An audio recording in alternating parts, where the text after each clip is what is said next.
Well, Pakistan came, Pakistan saw, and Pakistan conquered is the best way to summarize the two test series we've just seen. Absolute domination from Babar Azam's men, the way they've played in Galle and in Colombo, truly the makings of a world-class side. But it didn't necessarily have to be like that, because there were a lot of missed opportunities from both the teams in this two test series. So let's take a deep dive into both the test matches and see what Sri Lanka and Pakistan could have done differently.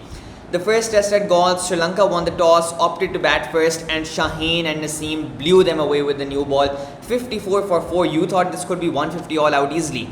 That is where Sri Lanka's strong middle order came to the fore. The strength of Sri Lanka's side right now is not their top order, and it's probably not their bowling either. But it's that number 5, 6, 7 slot where they have Angelo Matthews, Dinesh Chandimal, Dhananjaya De Silva, and that's exactly what we saw in Galle. From 54 for 4, the way DDS batted and Matthews batted to take them past 300 and above par score, I'd say, was a fabulous effort. But to me, it also shows another thing. That is, sure, as good bowlers as Shaheen and Naseem and Pakistan's pace attack is with the new ball, perhaps they still lack a certain level of consistency and line and length and pace with the old ball, which is why they allowed Sri Lanka to get off the hook, and that's something they can look to improve on. So 312 for Sri Lanka, decent effort. Pakistan probably would have taken that as well. But in the first innings of Pakistan, they were gone. They were 101 for 5. Their top order had completely collapsed. No one was doing anything for them until Saud Shakeel stood up. What a fabulous innings that was by the youngster. You know, whenever a youngster comes to the fore, especially in Pakistan, there's something from the media, from the general public that follows them, that they don't have experience. They don't have the tactical sense of an experienced player. They don't have the maturity of an experienced player. That maturity is exactly what Saud Shakeel showed in Galle.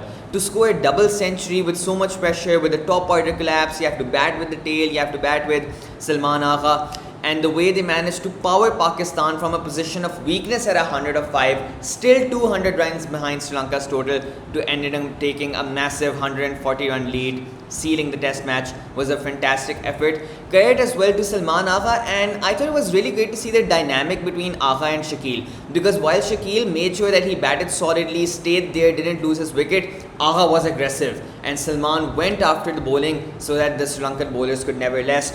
And after that, really, Sri Lanka in the third innings simply collapsed, 99 for 4. Again, a bit of a recovery act by the middle order, but they can only do so much, and an easy chase for Pakistan ultimately. I think the first test is where Sri Lanka missed their chance to make it a 1-1 series, because the second test they never had a chance at all. The first test, when Pakistan were 100 for 5, that was where Sri Lanka had to capitalize. That was where they had to make sure they didn't allow Agha Salman and Saud Shakeel to get on top of their bowling.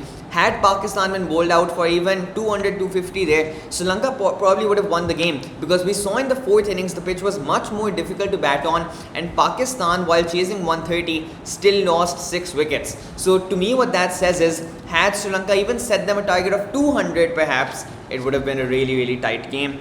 So those were the main takeaways from Galle, but in Colombo it was a completely different story. Colombo once again Sri Lanka won the toss, which is 2 times in a row. That should have given them an advantage. Still they've lost the series 2-0. And the first thing that strikes me when I see the scorecard of the Pakistan-Sri Lanka Colombo test is, Sri Lanka batted 2 innings. Pakistan batted only half an innings and then they declared, only lost 5 wickets, and yet still Pakistan have won the test by 200 runs and an innings to spare. That is an absolute annihilation. And from Pakistan, I mean, first of all, Sri Lanka batted 36 for 4 immediately. Naseem Shah with the new ball did the damage. Second innings, Pakistan with the ball again completely destroyed Sri Lanka. This time it was Nauman Ali who took the wickets, but again a lot of credit needs to go to Naseem Shah, because this is what happens when 2 bowlers bowl in tandem. Naseem from one end is building the pressure, not giving away any runs, beating the edge of the bat every other delivery. When this happens, the batsman thinks, okay, I can't score runs off Naseem. Who's the other bowler I can score off? That's Nauman Ali. So they try to attack Nauman, and that's where Nauman has to do his job and get those wickets. So it was great to see those teamwork between these two. Sure, the scorecard says Nauman Ali 7 for 17, Naseem Shah only 3 wickets, but the reality is both of them had to work together, otherwise neither of them would have any wickets at all. From Pakistan's batting, really, I think Babar's form is the only concern. The top order hasn't been doing great. Abdullah Shafiq though got a fantastic double century at Colombo, and And again, Salman Agha, 130 not out, deservedly the player of the series, contributed a great deal in both the innings, in both the tests as well. So I think Pakistan need to be really happy with this, because going into the series, Sri Lanka and Pakistan were ranked number 6 and number 7 really close together. You couldn't really tell who was the favourite. Sri Lanka had the home advantage, Pakistan probably had the more informed players. But for Pakistan, this result is a massive, massive victory. And they are, of course, top of the table in the WTC standings as well. They've still got a long way to go for that. But if they can continue taking everything one step at a time, this is exactly the right approach for them. As for what both teams need to improve, for Sri Lanka, they have one strength, that's their middle order. Everything else is right now a weakness, whether it be their top order. Dimuth Karunaratne didn't have a great series. In bowling, sure, Ramesh Mendes, Jayesh Surya, they've been contributing here and there, but their pace attack is what needs a major uplift.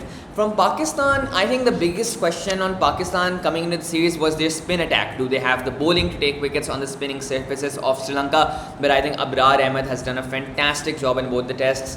And of course, in the last innings, Nauman Ali made up for all his failures as well.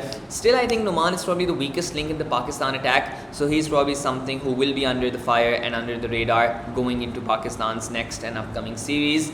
So that's all from the Cricketing Hour. Let's see how both teams go from here. But it was a fantastic series to watch. Let's see what's coming up. Allah Hafiz.